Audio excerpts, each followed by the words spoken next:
प्रचार हो रहे हैं उन सभी जगहों पर प्रभु का अभिषेक हो, पवित्र आत्मा की शक्ति उतरे और सबों के ऊपर अभिषेक का वर्षा हो। हे हमारे पिता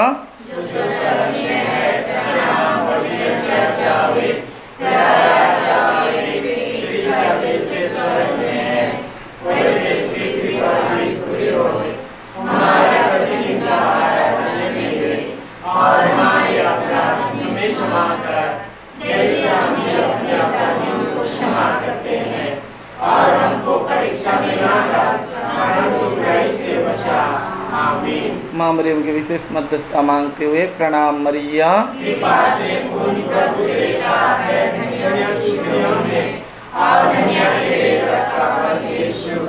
हे संत मरिया, परमेश्वर की माँ, प्रार्थना कर हम पापियों के लिए अब और हमारे मरने के समय। आमीन। Hallelujah hallelujah hallelujah hallelujah. उसको ये चंगाई दाता मुझे क्या कर, मेरी पुकार को सुन और मुझे चंगाई दे।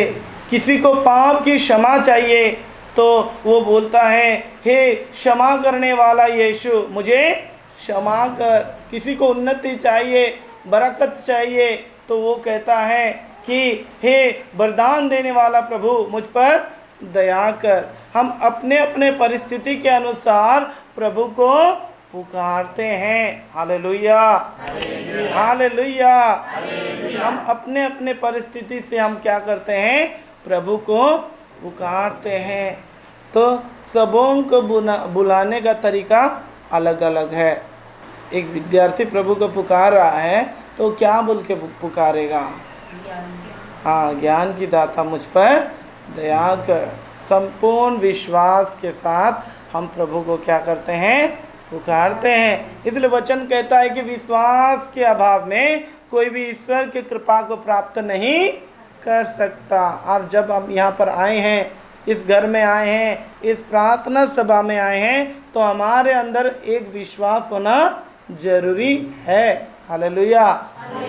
जब हम घर से निकले तब हमारे अंदर एक विश्वास होना जरूरी है कि आज मैं जाऊंगा और प्रभु की कृपा को पाऊंगा। हम बाइबल में देखते हैं एक रक्तस्राव स्त्री जो 12 साल से क्या थी, रक्तस्राव से पीड़ित थी। अनेक वेदों को दिखाने के बाद, अनेक लोगों से भेंट मुलाकात होने के बाद, अपना सब कुछ खर्च करने के बाद भी उसे कुछ स्वस्थ लाभ नहीं मिला। और आखिरी में वो प्रभु यीशु के बारे में सुना और मन में विश्वास किया, मैं उस व्यक्ति के पास जाऊंगा जिसको छूने से रोगी क्या हो रहे हैं, चंगा हो रहे हैं।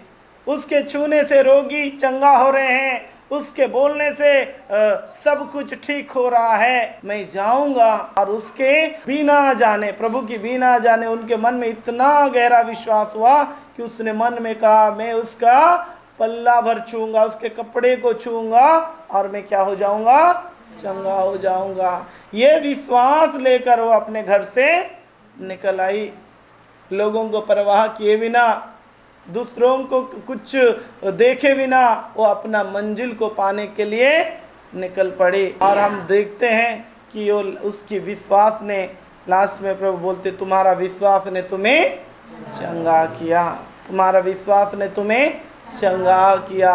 वो इतना विश्वास करके आए कि उसने प्रभु का पल्ला छुआ और चंगा हो गया। तो हमारे अंदर भी जब हम घर से आते हैं तो हमें क्या करना है? विश्वास करना है कि आज मैं किसके पास जा रहा हूँ। हाँ, प्रभु वचन बोलता है धिक्कार उस मनुष्य को जो किसके ऊपर भरोसा रखता है? मनुष्य के ऊपर। मेरे पास कुछ शक्ति नहीं है, मैं कुछ भी कर नहीं सकता हूँ, जो करेगा वो कौन है? ईश्वर है। हम उस ईश्वर पर मैं भी विश्वास करता हूँ और आप भी करते हैं। आज इतना संख्या में हम इसीलिए जमा हुए हैं कि वो प्रभु हमारे बीच में उपस्थित है। बोलिए आमीन। उनके बीच में मैं उपस्थित रहता हूँ। तो पहला हमको विश्वास करना है कि प्रभु इस जगह में उपस्थित है। इसलिए हम देखेंगे स्तोत्र 5:12 में प्रभु क्या बोलते हैं? हाँ, जो तेरी शरण जाते वही सब आनंद मनाएंगे, तो उनकी रक्षा करेगा और वे सदा हर्षित रहेंगे। जो तेरे नाम की प्रेमी है आनंद का गीत गाएंगे। तो आज हम प्रभु की शरण आए हैं। किसकी शरण आए हैं? प्रभु की शरण आए हैं। हमारा दुख, हमारा तकलीफ, हमारा समस्या, जैसे मैं शुरू में बताया कि हम वही एंगल से प्रभु को देख रहे हैं, हमारा परिस्थिति के एंगल से, और हम आशा कर रहे हैं कि कोई चमत्कार हो जाए। क्या आशा नहीं करते हैं? आज जो प्रभु के शरण में आते हैं उनके लिए प्रभु प्रबंध करके रखे रहते हैं।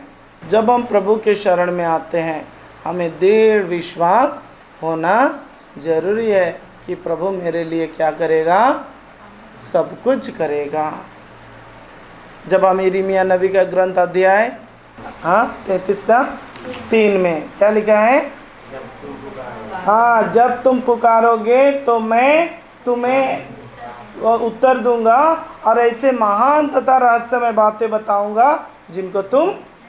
हाँ, तो आज हम सच में नहीं जानते हैं प्रभु की योजना हमारे जीवन में क्या है। मैं भी नहीं जानता था कि मेरा जीवन ऐसा होगा कि एक दिन मैं प्रभु का क्या करूँगा? वचन की घोषणा करूँगा, लोगों के बीच जाऊँगा। लेकिन प्रभु ही योजना बनाता है और हमको सफलता देता है। इसलिए हमको प्रभु की शरण में आना है, तो हमको विश्वास करना है। प्रभु को हम जब पुकारते हैं इस जगह में आकर, इस जगह में, तो प्रभु हमारा क्या करता है? सुनता है। सुनता है कि नहीं सुनता है? सुनता है। बीते 1 साल हो गया शायद, लॉकडाउन के बीच में एक दंपति आए थे और उन्होंने 8 साल हो गया उनके पास संतान नहीं था। वो बड़े विश्वास के साथ सुबह ही 6-5 बजे ही निकलते थे, एक गांव आते थे, फिर वहाँ से बस स्टैंड से फिर यहाँ इतना लंबा सफ़र करके 50 किलोमीटर सफ़र करके या 40 किलोमीटर सफ़र करके यहाँ पर पहुँचे। 2 बार आए लेकिन विश्वास के साथ आए। उनके पास संतान नहीं था और वो विश्वास किए कि इस जगह में आएंगे, प्रभु से मांगेंगे और प्रभु हमें संतान का वरदान देगा। हमने किसी ने नहीं दिया, लेकिन उन्होंने विश्वास के साथ यहाँ जब आए, प्रार्थना किए और प्रार्थना करने के दौरान प्रभु उसी बीच में उन्हें पुत्र का वरदान दिया। और ये 2 महीना हो रहा है उन्हें एक बेटा का ब्लेसिंग मिला, आशीष मिला। 8 साल में 1 साल हो गया कुछ नहीं, 2 साल हो गया कुछ नहीं, 3 साल हो गया, तो उनका दिमाग में कुछ गलत आने लगा, शायद हमारे अंदर कुछ कमी होगा। उसके बाद उन्होंने डॉक्टरों को दिखाया, वैद्यों को दिखाया, पूजा पाठ किया, बहुत सारे जगह भी गए, लेकिन कोई भी उनका इलाज का समाधान नहीं दिया।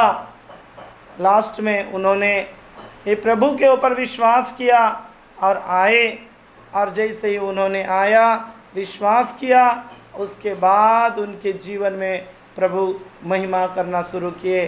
और आज वो लोग उस एरिया में, मैं सुनने को पाया, उस एरिया में बहुत सारे लोगों को बता दिए हैं कि उस जगह जाओ तो तुम्हें पुत्र मिलेगा या पुत्र मिलेगा या संतान मिलेगा। लोग आने के लिए तरस रहे हैं, वो बोलते हैं कि कब हम उस जगह में पहुंचेंगे। तो जो विश्वास के साथ प्रभु के शरण में आते हैं वो निराश नहीं होंगे, वो हताश नहीं होंगे। जब वो पुकारेंगे विश्वास के साथ तो प्रभु उनका पुकार को क्या करेगा, सुन लेगा। रोमियो के नाम संत पौलुस का पत्र अध्याय 10 वचन 9 से लेकर 11 तक। रोमियो के नाम संत पौलुस का पत्र अध्याय 10 वचन 9 से 11 तक। क्योंकि यदि आप लोग मुख से स्वीकार करते हैं कि ईसा प्रभु है और हृदय में विश्वास करते हैं कि ईश्वर ने उन्हें मृतकों में से जिलाया तो आपको मुक्ति प्राप्त होगी। पहला हमको प्रभु के पास आने से एक काम करना है, वह है विश्वास करना है कि प्रभु ने यीशु को क्या किया है, मृतकों में से जिलाया है। तो हमारे हृदय में एक विश्वास होना चाहिए कि यीशु ही क्या है, मुक्तिदाता है, यीशु ही उद्धार करने वाला है, जो कि मृतकों में से जिंदा हुए हैं। हम लोग का कमी यही है कि हम लोग विश्वास कर नहीं पाते हैं कि यीशु मृतकों में से जी उठे हैं। अगर जी उठे हैं तो उनके लिए सब कुछ क्या है, संभव है। सब कुछ क्या है, संभव है। इसलिए प्रभु ने कहा जो मनुष्य के लिए असंभव है वो ईश्वर के लिए संभव है। अगर हम विश्वास के साथ प्रभु के पास आते हैं और मुख से स्वीकार करते हैं तो हमको उद्धार जरूर मिलेगा। एक बार हम माँ मरियम की विशेष मध्यस्थता मांगे कि माँ मरियम हम सबों को एक विश्वास के लिए इस समय कुछ काम हो रहे हैं, उसके लिए हम समर्पण करें। प्रणाम मरिया।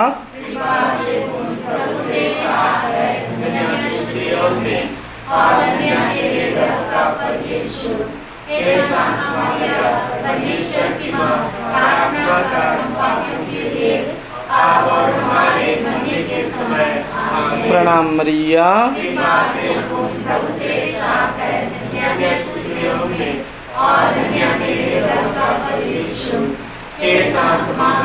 परमेश्वर की मां प्रार्थना कर पापियों के लिए अब और हमारे मरने के समय आमीन। प्रणाम मरिया। कृपा से पूर्ण प्रभु तेरे साथ है, धन्य तू स्त्रियों में और धन्य तेरे गर्भ का फल यीशु। हे शांत मां मरिया परमेश्वर की मां प्रार्थना कर पापियों के लिए अब और हमारे मरने के समय आमीन। तो हमें विश्वास करना जरूरी है कि प्रभु मेरे लिए कर सकते हैं। मैं अपने जीवन का ही गवाही दूंगा कि प्रभु आज तक मुझे क्या किए हैं, संभाल कर रखे हैं। आज तक मुझे संभाल कर रखे हैं। हर पल, हर सेकंड, हर क्षण में प्रभु ही मुझे क्या करते हैं, संभालते हैं। हम जब स्तोत्र 91 को बोलते हैं, क्या बोलते हैं स्तोत्र 91 में, प्रभु की छत्र छाया में तुम जो सर्वोच्च के आश्रय में रहते हो, सर्वशक्तिमान की छत्र छाया में क्या हो, सुरक्षित हो। हमें विश्वास करना जरूरी है कि हम जब प्रभु के शरण में हैं, यीशु के पास है, पिता ईश्वर के पास है, पवित्र आत्मा के पास है, उनकी छत्र छाया में है, तो हमें प्रभु क्या कर रहा है, एक प्रकार का प्रोटेक्ट, या प्रभु क्या कर रहे हैं, हमें सुरक्षा में रखे हैं। ये पहला विश्वास करना है।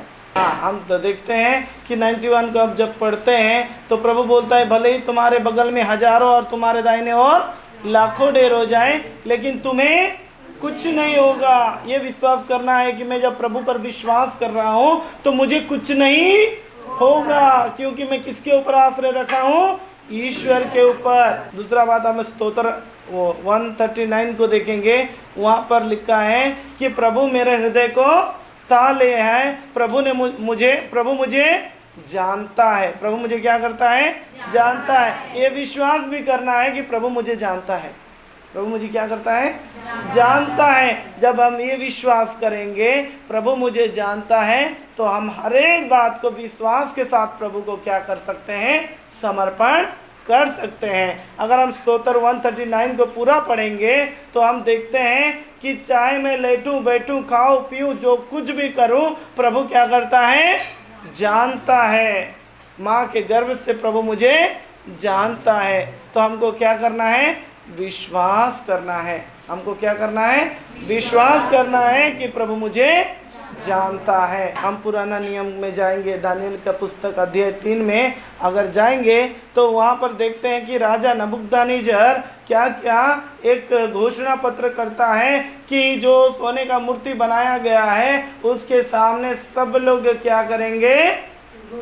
घुटने टेकेंगे और दंडवत करेंगे। लेकिन उनमें से 4 जन थे, दानियल और उसके साथ सद्रक, मेशक और अबेदनगो, जो कि वो यहोवा परमेश्वर या तो ईश्वर पिता ईश्वर पर क्या कर रहे थे? वो विश्वास कर रहे थे। और उन्होंने विश्वास के कारण क्या किया? उस मूर्ति के सामने दंडवत नहीं किया, उस मूर्ति के सामने दंडवत नहीं किया और उसके कारण उनको आग की भाटी में गिराने के लिए क्या दिए? आदेश दे दिए और उनको आग के भाटी में क्या किया गया?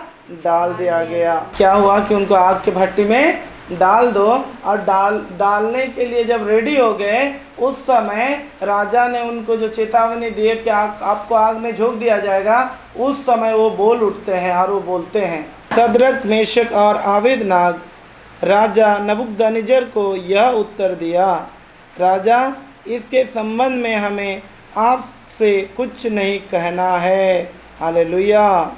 यदि कोई ईश्वर है जो ऐसा कर सकता है तो वह हमारा ही ईश्वर है जिसके हम सेवा करते हैं। वह हमें प्रज्वलित भट्टी से बचाने में सामर्थ है और हमें आपके हाथों से छुड़ाएगा। यदि वह ऐसा नहीं करेगा तो राजा यह जान ले कि हम ना तो आपके देवता की सेवा करेंगे और ना आपके द्वारा संस्थापित स्वर्ण मूर्ति की आराधना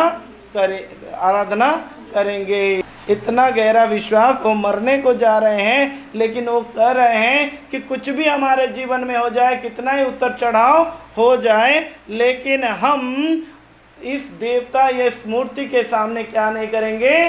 दंडवत नहीं करेंगे। अगर हमारा ईश्वर हमारी रक्षा ना भी करे तो कोई बात नहीं है। तो हम वहाँ पर देखते हैं कि उनको आग में डाल दिया जा रहा है और वही आग में भट्टी में गिराने जा रहे हैं, लेकिन वो दृढ़ विश्वास कर रहे हैं कि हमारा ईश्वर हमें क्या करेगा? बचाएगा। यदि वो नहीं भी बचाए तो हम तेरे मूर्ति के सामने, वो मूर्ति के सामने दंडवत नहीं करेंगे। किंतु अजय और उनके साथियों के साथ प्रभु का दूत भी भट्टी में उतर आया। प्रभु सद्रक, मेशक, अबेदनगो के साथ क्या किया? भट्टी में उतर आया। उसने आग की लपटें बाहर की ओर चला दी और भट्टी के बीचों बीच ऐसी ठंडी हवा भर दी जैसे उस भरी भोर में चलती है। इसलिए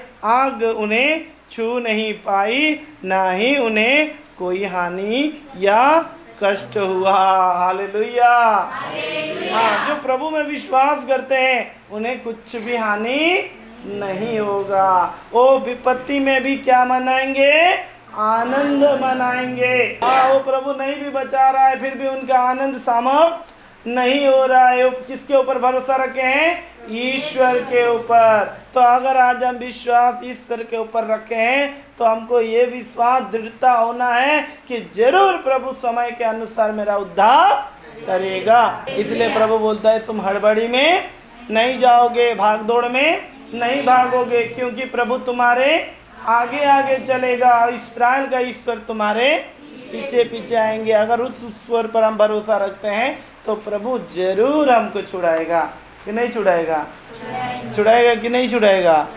छुड़ाएगा। प्रभु का वचन कहता है अगर हम प्रभु की शरण जाते हैं, उसके ऊपर विश्वास करते हैं और उसमें भरोसा रखते हैं तो प्रभु हमको नहीं छोड़ेगा। प्रभु का वचन क्या कहता है? एक माँ अपने दुधमा बच्चा को बुला सकती है, वो अपने गोद के पुत्र पर तरस नहीं खाएगी। यदि वो बुला भी दे तो मैं तुम्हें, यदि वो बुला भी दे तो तुम्हें नहीं बुलाऊंगा। कहाँ पर लिखा है? हाँ, ईसायास 49:15। इसके बारे में एक उदाहरण दूंगा। हमारे घर के पास से एक बहन रहती है, एक परिवार रहते हैं। एक छोटी सी बच्ची को वो गोद लिए हैं, एक छोटी सी बच्ची को गोद लिए हैं। उस बच्ची को उनके माँ बाप रखना नहीं चाहते थे और पेट में ही उस बच्चा को मार देने के लिए उन्होंने सोच किया था और उसको मारने का पूरा प्लान कर दिया था। लेकिन आज ऐसी परिस्थिति है कि एक माँ अपने बच्चा पर तरस नहीं खाएगी, वो उसको बुला भी दे, लेकिन प्रभु हमको नहीं बुलाएगा। जब हम उसके ऊपर विश्वास करेंगे कि प्रभु मेरा उद्धार जरूर करेगा, प्रभु मुझको क्या करेगा? छुड़ाएगा, प्रभु मुझे सहायता करेगा। इसलिए प्रभु कहता है, माँ के गर्भ में रचने से पहले मैं तुम्हें जानता हूँ। उसकी रक्षा किसने किया? प्रभु ने किया। अगर प्रभु रक्षा नहीं करते तो शायद वो माँ बाप उसको मार देते। जब हम प्रभु के पास आते हैं, उसका प्रेम को हमको अनुभव करना है। ईश्वर ने हम देखते हैं ईश्वर हमें इतना प्यार किए कि उसने हमारे लिए क्या किए? अपने इकलौते पुत्र को इस संसार में भेज दिए, जिससे जो इसमें क्या करेगा? विश्वास करेगा, उसको क्या मिलेगा? जीवन मिलेगा। तो आज इस समय हम विश्वास के साथ किसके पास आते हैं? यीशु के पास आते हैं कि वो हमारा उद्धार करेगा, वो हमको छुड़ाएगा, वो हमको बचाएगा। मैं वो साक्षी को फिर से बोलूँगा। एक बहन प्रभु के पास आते हैं, मेरे पास आए और वो रोने लगी और बोले कि मेरे जीवन तो बेकार हो गया, मेरा जीवन तो बर्बाद हो गया, मैं अभी कुछ नहीं कर सकती हूँ, मेरा नौकरी भी अभी नहीं होगा, मैं क्या करूं? अगर मैं नहीं पढ़ा हूं तो मेरे जीवन में नौकरी नहीं है, लेकिन मैं एजुकेटेड हूँ, पढ़ा हूँ, समय है, सब कुछ है, तो मुझे नौकरी होना भी है, हो भी सकता है। कोई उनको बता दिया कि नौकरी नहीं है, वो रोना शुरू किया और लास्ट में कैसे से इधर पहुँच गई। और जब बात हुआ तो वो बोलते हैं कि भैया मैं तो इतना ट्राई किया लेकिन कुछ भी नहीं हो रहा है और मेरा एज भी अभी ख़त्म होने को है, तो मुझे गवर्नमेंट जॉब नहीं मिलेगा। तो वो रो रही थी। तब प्रभु मुझे बोलते हैं कि जो मनुष्य के लिए असंभव है वो ईश्वर के लिए संभव है। और प्रभु का ये वचन याद आया, संत मत्ती अध्याय 7 वचन 7, मांगो और तुम्हें दिया जाएगा, ढूंढो और पाओगे, खटखटाओ तुम्हारे लिए खोला जाएगा। तो मैं वचन का दावा करते हुए उस बहन को कहा कि बहन आपके जीवन में नौकरी हो सकता है, क्योंकि प्रभु ने कहा मांगो। उस समय प्रभु ने फिर से एक वचन प्रकाशन दिया, यिर्मयाह 29 का वचन 11 में, मैं तुम्हारे लिए एक निर्धारित योजना जानता हूँ, तुम्हारे हित की योजना अहित की नहीं। उसके बाद आगे अगर 14 वचन को अगर हम पढ़ेंगे, वहाँ पर लिखा है कि मैं तुम्हारा भाग्य पलट दूंगा। तो मैं बोला प्रभु चाहे तो सब आज वो नौकरी करती है। ये 2 वचन उनको दिया और विश्वास के साथ वो प्रार्थना किए और प्रभु ने उसको नौकरी दे दी। प्रभु के लिए कुछ भी असंभव नहीं है। जब आज हम प्रभु के पास आते हैं तो हमें एक आशा और विश्वास होना है कि प्रभु मेरे लिए कर सकता है, तभी होगा। नहीं तो विश्वास के अभाव में हम ईश्वर की कृपा को प्राप्त नहीं कर पाएंगे। संत मत्ती अध्याय 28 वचन 18 को पढ़ेंगे, 28 का 18 को। अब यीशु ने क्या कहा? मुझे स्वर्ग में पृथ्वी पर पूरा अधिकार मिला है। ये पूरे संसार किसके अधिकार में है? यीशु के अधिकार में है। Hallelujah, hallelujah, hallelujah. अगर हम देखते हैं ईसायास 22:22 को पढ़ेंगे तो प्रभु क्या बोलता है? मैं दाऊद के घराने की कुंजी उसके कंधे पर रख दूंगा, यदि वो खोलेगा तो कोई बंद नहीं कर सकेगा, यदि वो बंद करेगा तो कोई खोल नहीं सकेगा। तो प्रभु यीशु के हाथ में है। अगर प्रकाशना ग्रंथ अध्याय 1 को पढ़ेंगे, उसमें प्रभु बोलते हैं अल्फा और ओमेगा मैं हूँ, जीवन और पुनरुत्थान मैं हूँ। हम उस जीवित परमेश्वर की आराधना और उसकी स्तुति करने के लिए यहाँ पर आते हैं। तो हमको एक विश्वास करना है कि प्रभु मेरे लिए कर सकते हैं। प्रभु मेरे लिए क्या कर सकते हैं? कर सकते हैं। असंभव को भी प्रभु मेरे लिए क्या कर सकते हैं? संभव कर सकते हैं। बीते हफ्ता एक दीदी आई थी, या तो आंटी लगेंगे, वो आए थे और प्रार्थना मांगे और गिड़गिड़ा रहे थे। मतलब उनके एक गड़बड़ी हो गया था। गड़बड़ी होने के कारण वो डर गई थी कि अब मेरा नौकरी तो संकटपूर्ण हो गया है, मैं क्या करूं। थोड़ा सा प्रार्थना करने के बाद एक प्रकाशन मिला कि जो प्रभु के शरण आते हैं उनको प्रभु लज्जित होने नहीं देते हैं। मैंने कहा विश्वास करो और प्रार्थना करो, उतना ही मैंने बताया और उनको कुछ वचन दिया गया और वो प्रार्थना किए और उनका काम हो गया। वो मैसेज किए, प्रभु बाबू, वो प्रभु बहुत बड़ा चमत्कार किए हैं। मैं बोला क्या चमत्कार है? तो मेरा काम जो फंस गया था वो काम हो गया है। और पहले किसी व्यक्ति के पास नहीं, पहले किसके पास आए? प्रभु के पास आए। तो प्रभु के पास सारे समस्या का क्या है? समाधान है। हर बात का क्या है? समाधान है। आज हम लोग क्या सोच रहे हैं, क्या कर रहे हैं, हमारे पास क्या है क्या नहीं है, वो सब प्रभु क्या करता है? जानता है। हमारा विश्वास कितना है कितना नहीं है वो भी प्रभु देखता है। सबों को ठग सकते हैं लेकिन प्रभु को कभी ठग नहीं सकते, प्रभु को कभी धोखा नहीं दे सकते। प्रभु हमारा हृदय को देखता है। मनुष्य बाहरी रंग रूप को देखता है लेकिन प्रभु क्या देखता है? हृदय को देखता है और हृदय के अनुसार वो काम करता है। ऐसा नहीं कि आप ऊपर से रोना शुरू कर दिया और प्रभु पिघल जाएंगे, ऐसा नहीं है ना।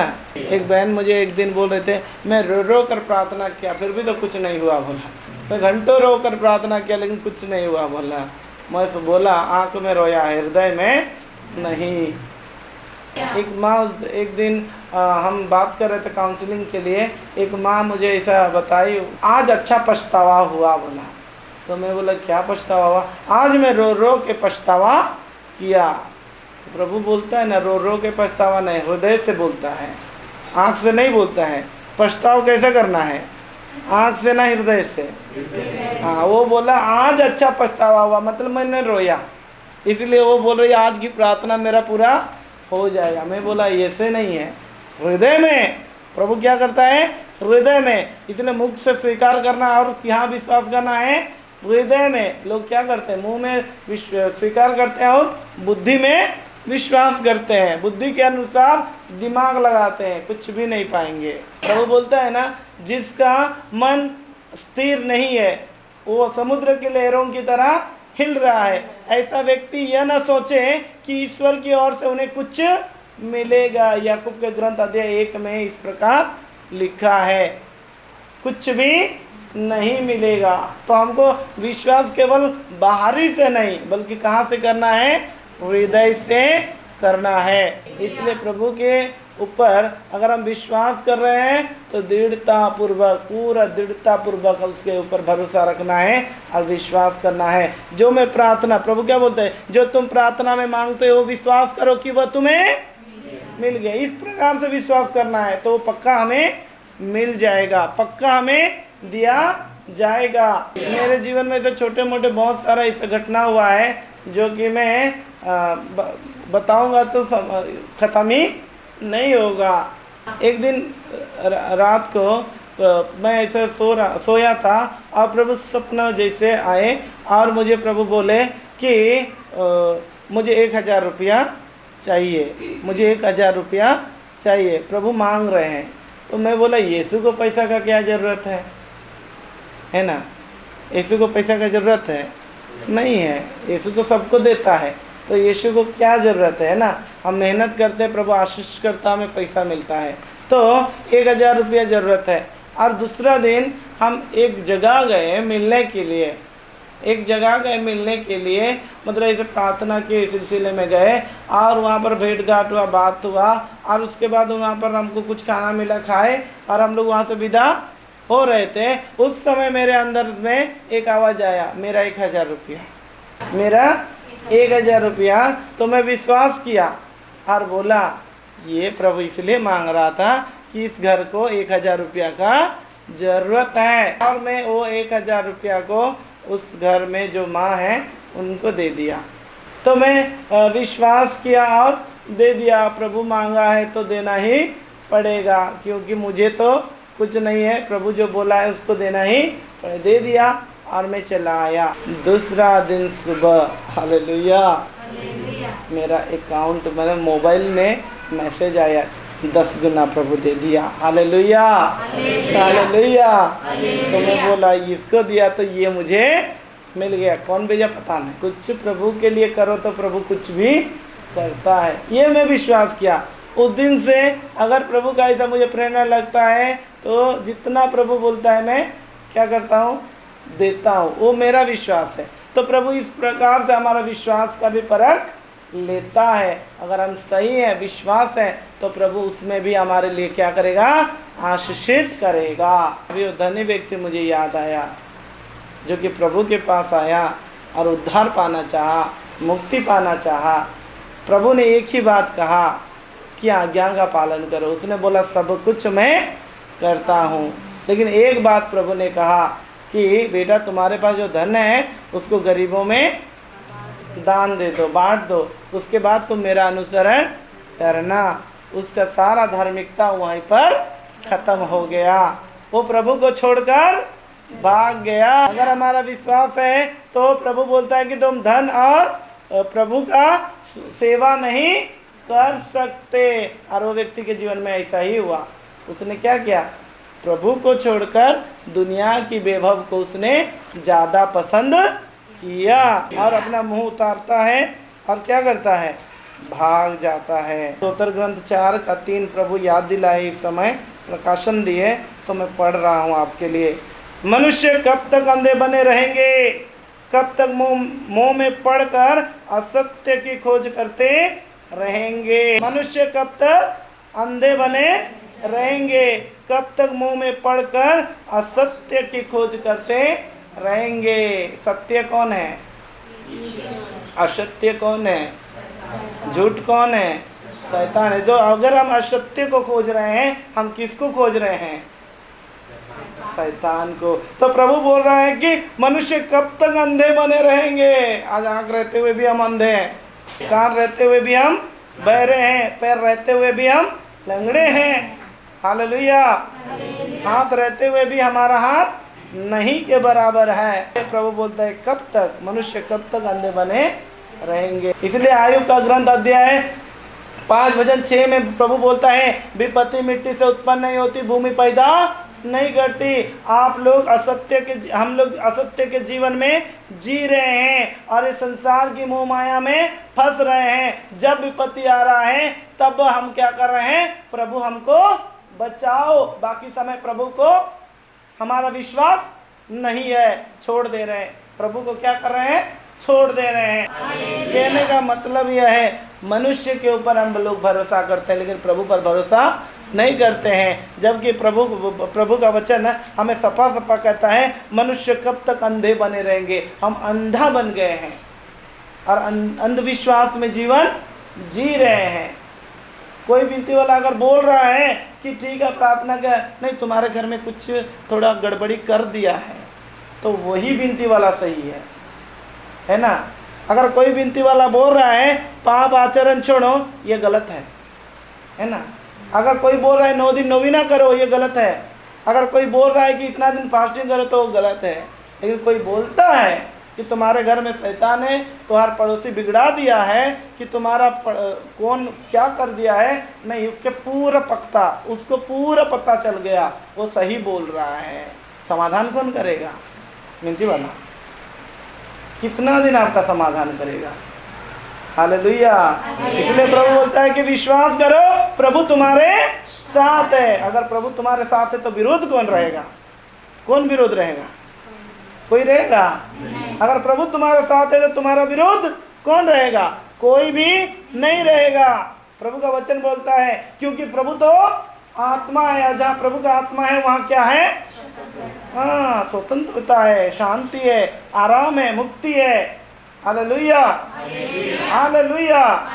ये शद्रक मेशक अबेदनगो को देखो, मृत्यु का भय उनके जीवन में छा गया, लेकिन वो डरे नहीं, क्योंकि वो जानते थे मेरे साथ कौन है। मैं किसके लिए मर रहा हूं? अगर मर जाऊं तो कहाँ जाऊंगा?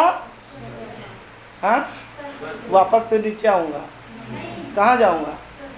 कहाँ जाऊंगा? पक्का, उनके जैसा विश्वास करने से। हाँ, तो प्रभु में अगर हम विश्वास करते हैं तो हमको आत्मिक आँख को खोलना है और दृढ़ विश्वास करना है कि अगर मेरे साथ प्रभु चल रहे हैं, प्रभु हैं, तो मुझे कुछ भी नहीं होगा। कुछ प्रकार का मुंह में समस्या लेकर इधर आए हैं, इस समय प्रभु उनके मुख पर अपना पवित्र अभिषेक को दे रहे हैं। वो मुख के समस्याओं से, मुंह के समस्याओं से प्रभु उनको छुटकारा दे रहे हैं। समर्पण करें इस समय। और एक बात, प्रभु आपको हृदय से जानता है। जब तक आप बदलने की कोशिश नहीं करेंगे, प्रभु कुछ भी नहीं कर सकते हैं, क्योंकि प्रभु कहता है जो अपना पाप छुपाता है वो उन्नति नहीं करेगा, लेकिन जो उसे प्रकट करके छोड़ देता है उस पर दया की जाएगी।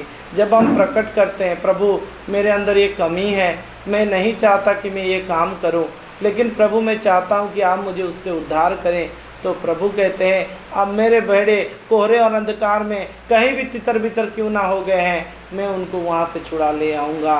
प्रभु बोलते हैं मैं अंधों को अपरिचित मार्ग पर ले चलूँगा, मैं उनके लिए धुआंधार पथ सीधे बनाऊँगा, मैं किसी भी हालत में उनको नहीं छोड़ूंगा। अगर आज आपके जीवन में कोई कमी है, कमजोरी है, जिसके कारण आपके लिए आप चाहते हैं कि मैं इससे निकलना चाहता हूँ, अगर आज आप अच्छे समर्पण करेंगे तो प्रभु आपको उससे निकालेगा। प्रभु यही प्रेरणा दे रहा है कि जो लोग चाहते हैं कि मैं संपूर्ण रूप से प्रभु के लिए हो जाऊं, प्रभु मेरे मनो आत्मा को जानता है, एक अच्छा समर्पण करना चाह रहे हैं, प्रभु आपको समर्पण कर रहे हैं। किसी के माथा में, सिर में बीचों बीच पेन होता है या कोई वजन है, इस प्रकार का अनुभव होता है हमेशा, तो प्रभु उस वजन से आपको निकाल रहे हैं। इस समय समर्पण करें, इस समय एक अच्छा समर्पण करें। प्रभु आपको इस समय स्पर्श कर रहा है। अगर आप अच्छा समर्पण करेंगे तो प्रभु बोल रहा है, प्रकाशना ग्रंथ अध्याय 3:20 में, मैं द्वार के सामने हूँ, इस समय तेरे हृदय के द्वार के सामने हूँ, अगर तू मेरे लिए द्वार खोलेगा तो मैं तेरे यहाँ आऊँगा। अपने आप को समर्पण करें, अपने मन आत्मा को समर्पित करें। प्रभु इस समय आपको स्पर्श कर रहा है, प्रभु इस समय आपको छू रहा है, प्रभु इस समय आपको आपकी स्पष्ट आहों को छूकर प्रभु आपसे बातें करना चाह रहा है। अपने कमजोरी को सबसे पहले प्रभु को दो। प्रभु मैं झूठ बोलने वाला हूँ, प्रभु मैं असत्य के जीवन जीने वाला हूँ, मैं एक प्रकार से प्रभु वासना में बंधा हुआ हूँ, एडिक्शन में बंधा हुआ हूँ, नशे में बंधा हुआ हूँ, या कोई प्रकार की कमी है, आलसी है, मोबाइल के लत लग गया है, प्रभु गेम के लत लग चुका है। प्रभु मैं निकलना चाहता हूँ लेकिन निकल नहीं पा रहा हूँ। प्रभु मैं प्रार्थना करना तो चाहता हूँ लेकिन प्रार्थना आलसी के कारण समय बीतते जाता है प्रभु, लेकिन मैं कर नहीं पाता हूँ। प्रभु मेरे अंदर इतने सारे कमी हैं जिसको मैं छोड़ना चाहता हूँ लेकिन मैं छोड़ नहीं पा रहा हूँ। प्रभु आज मुझ पर दया करें, अनुग्रहकारी परमेश्वर अपनी महिमा को प्रभु मेरे लिए प्रकट करें। हे दाऊद के पुत्र मुझ पर दया करें। आइए इस समय अपने दोनों हाथ को सर की ओर बढ़ाइए, हम लोग प्रार्थना करेंगे। इस समय अपने हृदय को खोल कर प्रार्थना करना। प्यारे माता पिता भाई बहनों, आप विश्वास करना कि प्रभु इस समय आपकी परिस्थिति को बदलने जा रहे हैं। कई प्रकार के दर्द और पीड़ा इस समय प्रभु के नाम पर दूर हो रहे हैं। कई प्रकार के गंदे व्यवहार इस समय प्रभु के नाम पर दूर हो रहे हैं। अगर आप चाहते हैं कि आप इससे निकलना चाहते हैं तो प्रभु आज आपको छुटकारा दे रहा है। आपको प्रभु आज उस परिस्थिति से निकाल रहा है। अपने आप को प्रभु के हाथों में समर्पित कीजिए। इस समय अपने आप को समर्पित कीजिए। प्रभु कह रहे हैं मैं तुम्हें शुद्ध करूंगा।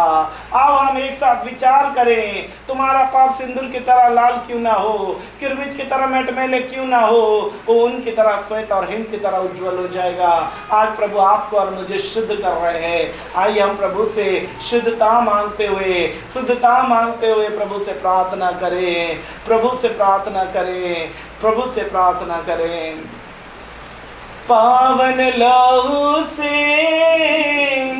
धो दे हमें, पावन आत्मा से भर दे हमें, पावन